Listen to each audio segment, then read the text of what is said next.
প্রিয় দেশবাসী, 5ই আগস্টের বিপ্লবের এদেশের হাজার হাজার ছাত্র জনতার রক্তের বিনিময়ে আমরা যে স্বাধীনতা অর্জন করেছি, এই স্বাধীনতার বেশিরভাগ কৃতিত্ব দেশের ইসলামী ছাত্র জনতা।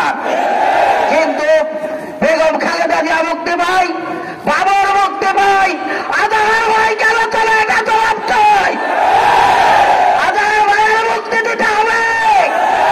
যদি মুক্তি দেওয়া না হয়, প্রয়োজনের ছেলের টানা পেরে আজহার ভাইকে মুক্ত করা হবে। আর একটা কথা প্রশাসনকে জানিয়ে দিতে চাই, জামাতে ইসলামী নিবন্ধন দিয়ে তাল বাহানা চলবে না। অবিলম্বে নিবন্ধন ফিরিয়ে দাও, তাহলে বাংলার মাটিতে কোন নির্বাচন হতে দেওয়া হবে না। জামাতে ইসলামীর ভদ্রতাকে দুর্বলতা ভেবে না।